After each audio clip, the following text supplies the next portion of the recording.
Okay, good morning class. Welcome again to integration. Now we will move into definite integrals. And a definite integral is one that has an upper limit and a lower limit.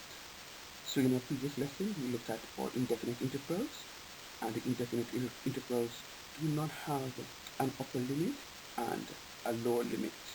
Alright? Now what do I mean by an upper limit? To the top of the elongated S, you will see a number written there, and here I indicated to you for this particular example upper limit, and at the base of the elongated S you see another number which is called the lower limit. Now the upper limit, as it suggests, would be bigger than the lower limit.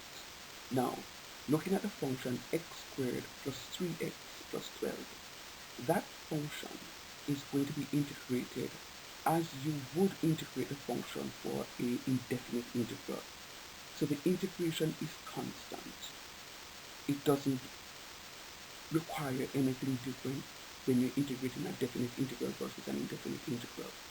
The only difference is for the definite integral, you're not going to have that constants of integration because you'll be given a definite answer, and that definite answer will be achieved by inserting the upper limit and subtracting it from the lower limit. Alright? So we are going to now integrate the function, and let us see if you remember how to integrate the function. We're going to be adding 1 to the function and then dividing by the new power. We're adding 1 to the power, and then dividing by the new power. We're adding 1 to the power and dividing by the new power. Adding 1 to the power and dividing by the new power. So this is what is going to happen. X squared, when I integrate this, I'll end up with x cubed over 3. And here you go, x cubed over 3. Similarly, when I integrate 3x, I'm adding 1 to the power. There is an imaginary 1 here. So I'm going to be adding 1 to the power. So I'm going to end up with 3x squared divided by 2, because I'm dividing by the new power. As I indicated to you before, the constant 2, there is an imaginary 2x to the 0. So there's an imaginary x to the 0 that is written behind the 2. But remember that anything written to the power 0 is 1. So what happens is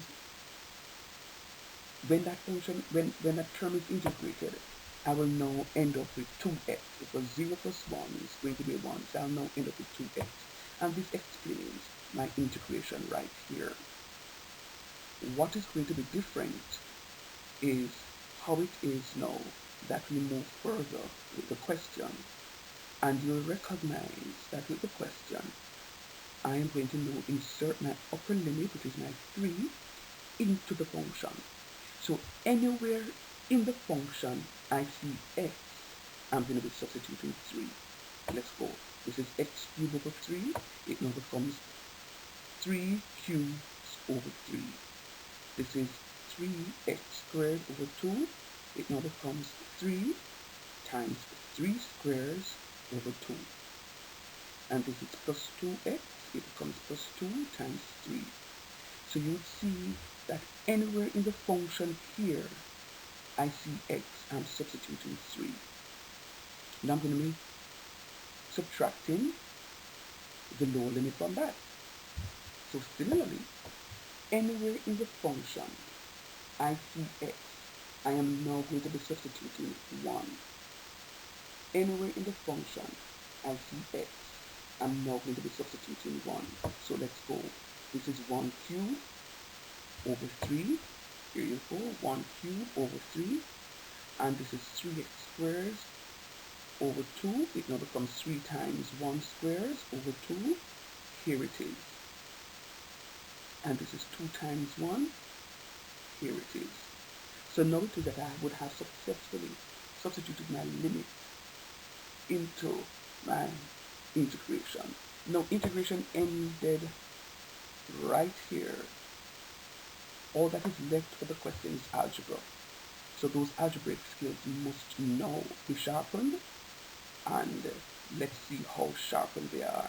3 cubes 27, so it's going to be 27 over 3. 3 squares equals 9, and 9 times 3 is 27, so that is 27 over 2.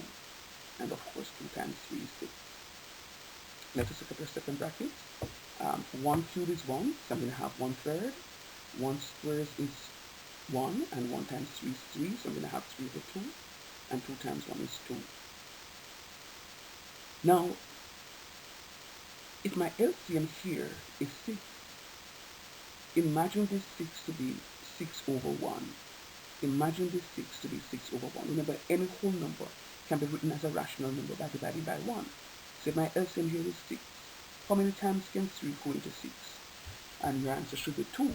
And 2 times 27 is going to be equal to 54. So this is how I got the 54 here.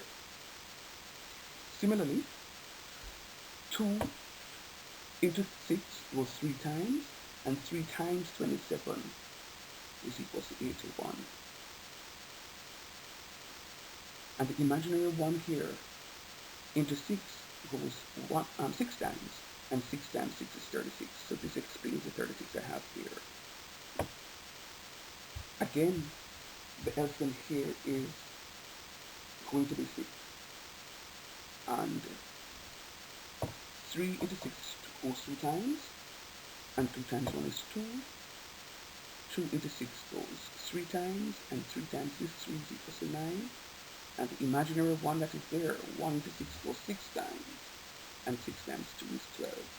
So that explains the 12 right here. Now, 54 plus 81 plus 36 is equal to 171.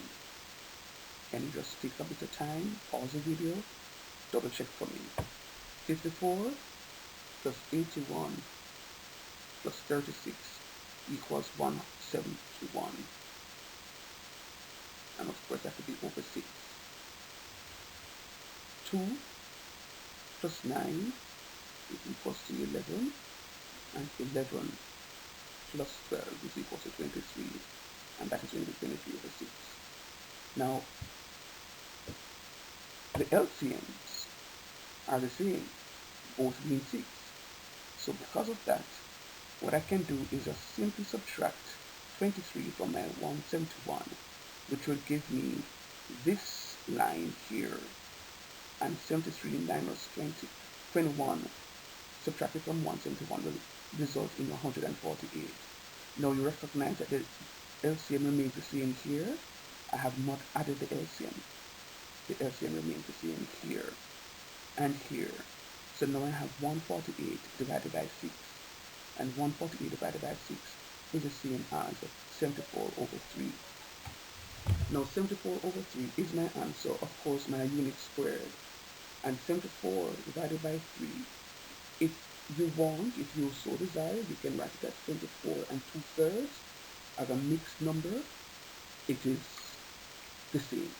So whether or not I write it as an improper fraction or a mixed number, your answer would be the same. What is important though, just as for the indefinite integral or constant of integration, that plus c is important, when you're doing your definite integrals, your unit squared is going to be as important as your plus c.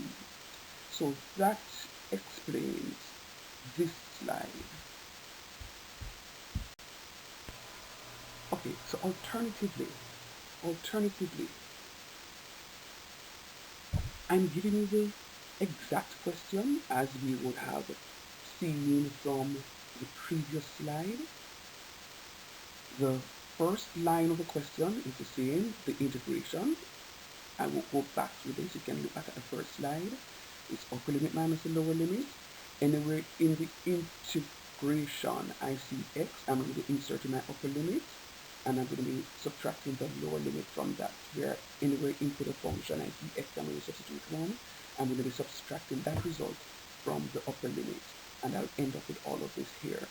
Now, why I call it alternatively is that some students will choose not to find the LCM but using a calculator.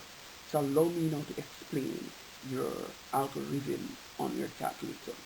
If you have a natural display calculator, meaning one where you press the function button, you see and numerator and a denominator comes up, your calculation will be seamless. So all you do is to use the trackball on the calculator to navigate the numerator and the denominator.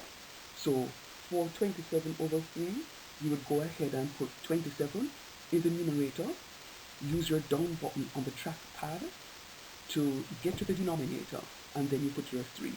And you do that the same thing for the 27 over 2 and your plus 6. And when you press answer, you or execute or equal any one of the 3 buttons, normally at the bottom right hand corner, you will get your result to be 28 and a half. Or sometimes the calculator may give you, instead of a mixed number, they may give you as an improper fraction, which will be 57 over 2. And you could do the same thing for the other half of the question. This algorithm specifically are for those students who own calculators without a natural display. So what you're going to be doing actually is to press 27 on your calculator to the left, generally to the left of your calculator. Generally to the left of the calculator, you will see a button that is in a mixed fraction form, A, B over C. So we normally call it the ABC button. So A, and then you say B over C as a fraction. So we normally call it the ABC button. So you're going to be looking for the ABC button here, looking something like this.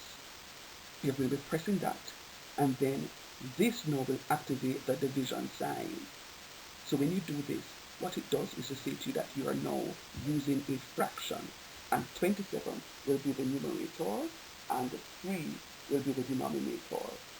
Alright? So you will now end up with 27 divided by 3, similar to what it is that you have here. Then you're going to be pressing plus 27, again, ABC2 plus 6, and then you press equal. Again, some calculators will give you 57 over 2, where others will go ahead and leave it as a mixed number and give you a result as 28 and a half. Similarly, 1/3 will simply be 1 ABC3, 1 ABC3 plus 3 halves will be 3 ABC2, 3 ABC2, and then 2 plus 2 is just simply plus 2. And again, you will either get 23 over 6 or 3 and 5, 6. Now, what it is that I'm going to be doing is picking up from my improper fraction. Picking up from my improper fraction is 57 over 2 and the 23 over 6. Again, what it is that I'm doing, I'm finding the LCM. What it is that I'm doing here, I'm finding the LCM. So I'm going to go 2 into 6 goes 3 times, and 3 times 57 is 171, and 6 into itself goes 1, and 1 times 23 is 23. And when I do my algorithm up here, I'll end up with my 148 over 6, similar to what it is that I would have gotten on the first slide, ending up with the 74 over 3, which works out to be my 24 and 2/3. If you did not want to do this, what you could now do with your calculator is to say 28 and a half minus 3 and 5/5, and you will end up with your 74 over 3, or 24 and 2/3, right? So you could go again and do 28 ABC1 ABC2 minus 3 ABC5 ABC6. So let me repeat that. I want you to try for me. If it means that you have to pause the video to grab your calculators to try it, go right ahead and do that for me. It's going to be 28 ABC1 ABC2, and then you're going to say minus 3 ABC5 ABC6, and your answer will come out to be either 74 over 3 or 24 and 2/3.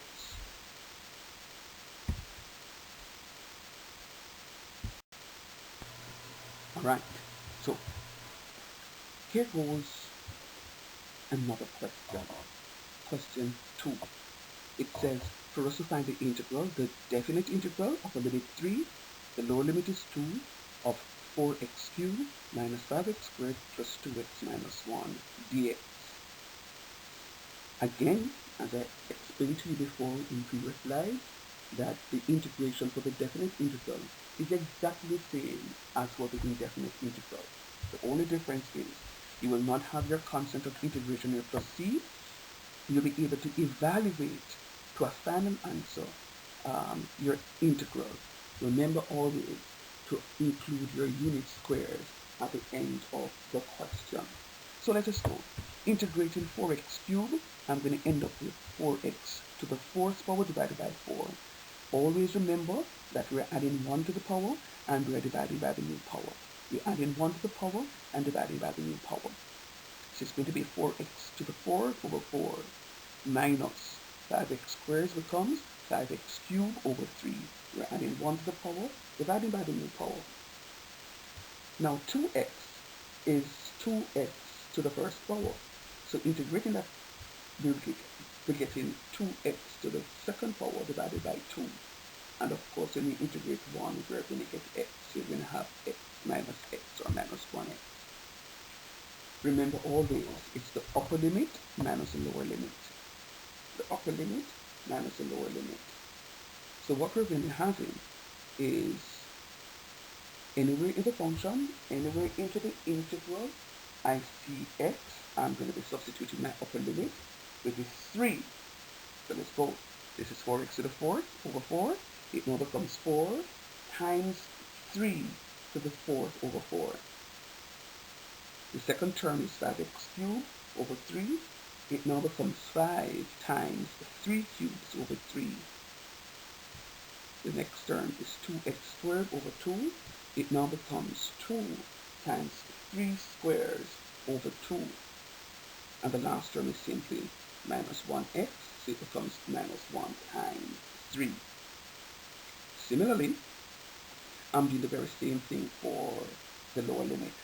Anywhere into the integral, and you notice I'm saying integral, there are some students who will go ahead and substitute into the original function. You have to integrate first before you do the substitution. You must integrate first before you do the substitution. So I'm substituting into the integral. So it becomes 4 times 1 to the 4th over 4. Sorry, the lower limit is 2. Forgive me, the lower limit is 2. So it now becomes 4 times 2 to the 4th over 4. Here you go. The second term becomes 5 times 2 cubes over 3. And here you go. The other term is 2x squared over 2. So it becomes 2 times 2 squares over 2 minus 1 times 2. Again, however you want to do your calculation, all of what is left here is pretty much algebra. However comfortable you are with your calculator, or if that you prefer to manually do your calculation, whichever one is perfectly fine by me, but just be very consistent with what it is that you're doing. Alright? So let's go. These 4's will cancel, so I'm going to be left with 3 to the 4th, which is going to be 81. So I'm going to have 4 times 3 to the 4th is 81, so it's going to be 81. Then 3 to the 3rd is going to be 27, so we have 5 times 27 over 3. And similarly, those 2's here can cancel, so I'm going to have 2 times 3 squares, which is 9, over 2. And this is this. So what I try to do is not to skip a step, so it is that you can see the calculation as you go along. As soon as you become a little bit more mature in answering your questions and doing your calculations, you could possibly, skip a line or two, depending on how comfortable you are. And of course, negative 1 times 3 is going to be written like this. And when I evaluate this now, the 4's cancel, so I'm just going to be left with this 81. 3 into 27 goes 9 times, and 9 times 5 is 45. This negative sign is carried back. These two cancel, so I'm going to have a positive 9, which is right here. And negative 1 times 3 is negative 3. So this piece here evaluates to this. Let us try the other half. 2 squares is 16. So I'm going to have 4 times 16 over 4. Here goes. Looking at it again, you see that the 4's can cancel. 2 cubes is equal to 8. So I'm going to have 5 times 8 over 3. 5 times 8 over 3. And remember, I'm carrying my negative sign. Carry my positive sign here. 2 squares is 4. And 4 times 2 is 8. Well, let me not do the multiplication just yet. And be consistent with what I did on the other side. So it's going to be 2 times 2 squares, which is 4. So it's going to be 2 times 4 over 2. 2 times 4 over 2. And then negative 1 times 2 is going to be negative 2. Now when we cancel, we're going to be left with 16. There's nothing that can be cancelled here nicely. So we're going to multiply the 5 by the 8 to give me 40. And that's going to be over 3. 40 over 3. And this is the 2's cancel. So I'm going to be left with 4, which is right here. And it's, of course, on carry my sign, so it's positive 4. And negative 1 times 2 is going to be negative 2, which is my negative 2 here. Now, 81 minus 45 plus 9 minus 3 is equal to 42. Pause the video, pause the recording, grab your calculator, and try it for yourself. It's very important. Similar to what it is that I did in the previous slide, what you can do on your calculator is say 16 minus 40 ABC 3 plus 4 minus 2, and best believe it will give you 14 thirds. What you can do also is to clear your calculator to say 42 minus 14 ABC 3, and it will give you as a result 112 over 3, or it may convert it to be 37 and a third. Okay, so we have another question, question number 3, and this one is slightly different, though not difficult. It just includes for us to do an additional step with the question. Now, the question is, to find the integral of 5x cubed minus x squared plus x plus 11 all divided by x. My upper limit there is 1, my lower limit is negative 1. And of course I'm integrating that function with respect to x, and that's what that dx is. Now the first step, the first line, the first thing that I must do is to divide through by x. Don't think of it like you were doing a differentiation, where the differentiation you can have the quotient rule. It does not happen like that for integration. So let us go about dividing through by x. So it is that we can simplify the function before we start our integration. In so doing, remember your laws of indices, 5x cubed divided by x. When I'm dividing and the bases are the same, I'm going to subtract. It's the numerator power minus the denominator power. So it becomes 5x cubed minus 1. Let me say it again. When you're dividing and the bases are the same, you're going to be subtracting the powers. 3 minus 1. There's a 1 here in the denominator, so it now becomes 5x squared, which is what you have right here. Similarly, x squared divided by x, which is x squared divided by x to the first. The bases are the same. I'm dividing. It now becomes x 2 minus 1, which is equals to 1. So it just becomes negative x. X divided by x is 1, and this is where the trick comes into play. Because 11 divided by x, wow, there's no x to cancel out, so I'm just going to be leaving it as 11 over x. I have not yet integrated. All I have done is to simplify my function. And the simplified function is now here in my second line. So let's go. I'm now integrating. Remember always, when I integrate, I'm adding 1 to the power, and I'm dividing by the new power. I'm adding 1 to the power, and then I'm dividing by the new power. So 5x squared now becomes 5x cubed over 3. Here goes. Negative x now becomes negative x squared over 2. Here goes. 1 becomes x. 1 becomes x. If you're in doubt at this point in time, and you write down the integration of 1 to get x, simply differentiate this to see if you get back this. If you differentiate x squared over 2, this 2 comes here, so you're going to be left with 2x in the numerator. And if you pull out the half, because since the 2 in the denominator is a constant, so you can pull out the half, leave the half as it is, and differentiate the 2x, differentiating x squared, you're going to get 2x. Now 2 times a half is going to be equals to 1, so you're just going to be left with x. So you know that your differential is correct. Alright? Now, this is where it becomes interesting. Where it becomes interesting is I now have 11 over x. Again, I'm going to be factoring out my constant, which is 11 from the numerator, to give me this 11 here. And then when I integrate 1 over x, I'm just simply going to be given ln x. I'm going to be given ln x. Now, why did I put this x into my absolute value form? Is to show you that because of this negative 1, remember we can't take the logarithm of a negative number.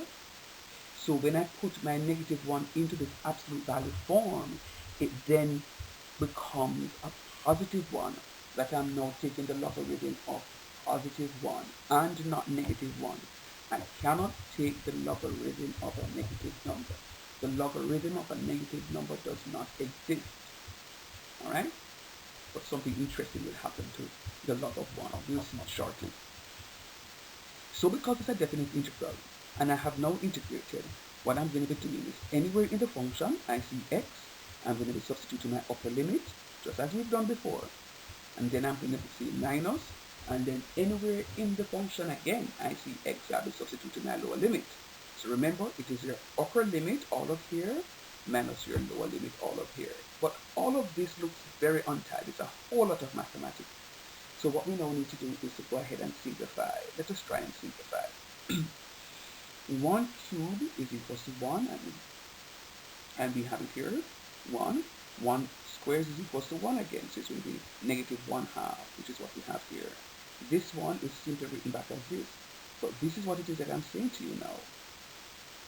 The logarithm of 1 is going to be 0. So this number becomes 11 times 0. Similarly, I'll have negative 1 cubed, which will give me my negative 1. Now what I want you to remember is, whenever I'm raising a negative number to an odd power, my result will always be negative. Let me say that again. When I'm raising a negative number to an odd power, my result will always be negative. When I raise a negative number to an even power, my result will be positive. Alright? So this negative 1 cubed will give me a negative 1.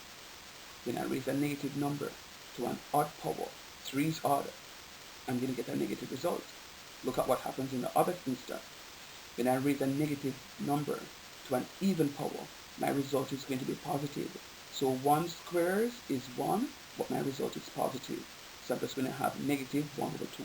Now, not because this 1 becomes positive, it means that you're going to change this sign right here. That is separating both terms. That negative sign remains here, and that's why I continued using my parentheses. Alright? And this negative 1 is carried back, and again, this ln of negative 1 is not ln of negative 1 that we're taking the absolute value of this function, so it becomes ln 1, similar to what it is that we have here, but the result is nonetheless 0. So I'm going to end up with 0 here. So on the next slide, I'm going to be showing you how it is that we go about doing this sort of evaluation. So continuing from where we left off in the previous slide, slide number 4, you will see that we had 5 times 1 cubed. Now 1 cubed is 1, so it's going to be 5 times 1, which is 5. So I'm going to be having 5 over 3, which explains this 5 over 3 here. And 1 squared is 1, so I'm going to have negative 1 half and plus my 1. Now remember, 11 times 0 is 0, which is why this term has been reduced by 1, because the 11 times 0 gives me 0, and I chose not to write the plus 0. And of course, the negative 1 times 5 would give me a negative 5 thirds, and it's going to be subtracted by from the negative a half, the 1 half, and of course I'm going to be having my negative 1. And again, the 11 times 0 was a 0, and I chose not to write plus 0 right here. So continuing from there, what I'm going to be having now is just the evaluation of my 5 thirds minus 1 half plus 1. Now, what I have done in this question, and you can choose to do otherwise, you can choose to use your calculator. I have shown you how to go about it using your LCM. As in a previous slide, I would have indicated that this one is the same thing as having 1 over 1. Any whole number can be written as a rational number by dividing by 1. So it's the same thing as having 1 over 1. So my LCM here is going to be 6. This 6. Now watch me. 3 into 6 goes 2 times, and 2 times 5 is this 10. 2 into 6 goes 3 times, and 3 times this negative 1 here will give me my negative 3. The imaginary 1 that is in the denominator into this 6 goes 6 times, and 6 times positive 1 is positive 6, which explains this positive 6 right here. Similarly, I have a 1 in the denominator over that negative 1. The LCM again is 6. 3 into 6 goes 2 times, and 2 times negative 5 is negative 10. 2 into 6 goes 3 times, and 3 times negative 1 is negative 3. 1 into 6 goes 6 times, and 6 times negative 1 is negative 6. Now, 10 minus 6 is equals, 10 minus 3 is equal to 7, and 7 plus 6 is equal to 13. So I'm going to have 13 over 6 here. Negative 10 minus 3, that's negative 13 minus another, minus 6 is going to be negative 19 over 6. Alright? Now look at what happens. This negative sign that separates both terms, when multiplied by this negative 19/6, will give me a positive 19/6 right here. Alright? So when I'm multiplying and the two negative numbers, and incidentally there is a negative 1, imaginary 1 right here, my result is going to be positive. Again, as I explained in a previous slide, once your denominators are the same, I can go ahead and perform the algorithm in the numerator and put back the denominator. So 13 plus 9 is going to be equal to 32. So this number becomes 32 over 6. And when I cancel that down, 2 into 32 goes 16 times, and 2 into 6 goes 3 times.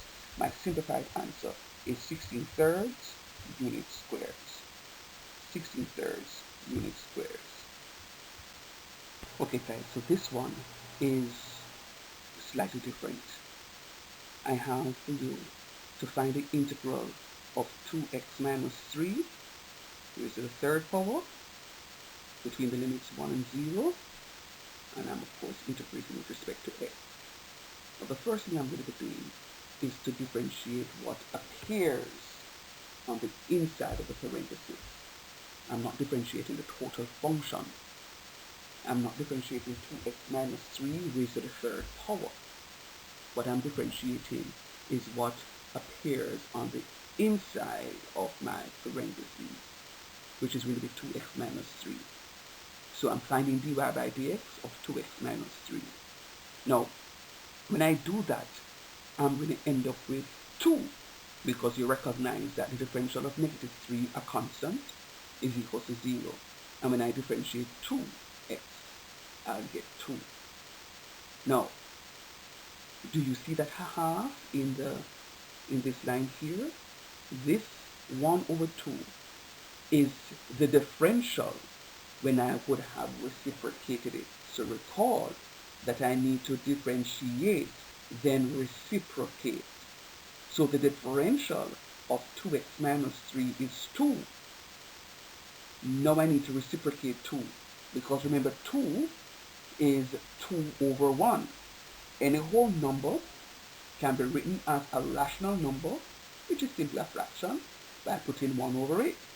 So the differential of 2x minus 3 is 2, or I can say 2 over 1. When I reciprocate 2 over 1, I'm going to get this 1 half. So this 1 half was achieved by the reciprocal of the differentiation of the inside of the parentheses. And then what I'm going to be doing is simply adding 1 to the power here. So this 3 now becomes 4, and I'm dividing by the new power. So I'm still carrying a portion of the rule of integration by adding 1 to the power and dividing by the new power. But because this function is raised to a power greater than 1, I now need to go ahead and differentiate what is on the inside of the parentheses and then reciprocating it. So I'm still adding 1 to the power and dividing by the new power. So let's look at it once more. 2x minus 3 to the third, I am going to be adding 1 to the power. 2x minus 3 to the fourth divided by 4. But it does not end here. Why does it not end here, sir? It doesn't, because I now need to differentiate what is on the inside of the parentheses. Why, sir? You didn't do it for the other slides. I agree, because the other slides, when in my parentheses, and you can go ahead and look back, they were all raised to the first power. This one is now raised to a power greater than 1. So now it's indicative for me to go ahead and differentiate what is on the inside of the parentheses and then reciprocate. And this is how I end up with my 1 half. Now what I'm going to be doing is multiplying this 4 by this 2 to give me 8. So this here is now my simplified term, where it is that I'm just going to, my simplified integration, where I'm going to now substitute my upper and lower limits. So remember, anywhere in the function I see x, I'm going to substitute my upper limit, which is 1, minus, again, anywhere into the function I see x, I'm going to substitute my 0. Please be mindful that not because I'm substituting 0 it means that everything here will go to 0. No, go ahead, patiently substitute it, and let us see what the result would be. So let's go. So this is going to become 2 times 1 minus 3 raised to the 4th power over 8 minus, this is going to be substituted as 0 now. So it becomes 2 times 0 minus 3 to the 4th power divided by 8. So again, the integration ended right here. So what is left here for the remaining of the question is simply a substitution which falls under algebra. So let us see if we can evaluate this. 2 times 1 is 2, minus 3 to the 4th power over 8. 2 times 0 is 0, minus 3 raised to the 4th power over 8. Now remember, we have to work out our brackets first. PEMDAS, parentheses, exponents, multiplication, division, before your addition and subtraction, or BOMDAS, brackets of multiplication and division before your addition and subtraction. So let's go. What we're going to be saying here is 2 minus 3, which is negative 1. So that's negative 1 raised to the 4th power over 8. And 0 minus 3 is simply negative 3. And of course, that is being raised to the 4th power divided by 8. Now recall, what I said to you is, whenever I'm raising a negative number to an even power, my result is positive. When I'm raising a negative number to an even power, my result is positive. So it follows that if I'm raising a negative number to an odd power, the result is going to be negative. So this negative 1 to the 4th power becomes 1, positive 1, because 1 to the 4th is 1. 1 to any number, any power, is going to be 1. But the negative sign will disappear because it is that it's being raised to a positive power. Similarly, this 3 is going to be raised 3 to the 4th power. So 3 times 3 is 9, times 3 is 27, times the 4th 3 is going to be 81. Not 1, but 81. And the sign here holds because I'm raising to a positive power. So 3 to the 4th power is, from indices, says 3 times 3 times 3 and times another 3. So I'm multiplying 3 by itself 4 times, and that gives me 81. So what I now have is 1/8 minus 81/8. The denominators are the same. So I'll write it back. And then I'm going to perform the algorithm in the numerator. 1 minus 81 is simply negative 80. But sir, you wrote the negative sign in front. Why didn't you write it up top here? Irrespective of where I've written it, the whole fraction becomes negative. The whole fraction becomes negative. So whether or not I have negative 80 divided by 8 or negative 88, 80 divided by 8, it still gives me negative 10 unit squares as my answer. So we have come to the end of the lesson on integration, definite integrals, and I have placed here 6 do know questions for you. I'm going to encourage you to attack these questions based on the lesson that we have just completed. You can go back to the video, you can re-listen to the video, and you can go ahead and attempt these questions. My answers are placed in red, and I'm going to ask that you work towards getting those answers. Should you have any difficulties, I'm going to ask that you record carefully your workout so that when next we meet, we can have a look at what it is that I would have done compared to what it is that you would have done. So thank you for tuning into this session on definite integrals. Trust and hoping that it was beneficial and that you will be very good stewards in attempting all 6 questions. All 6 questions are based on what it is that you would have done in this lesson. Do have yourselves a fabulous day.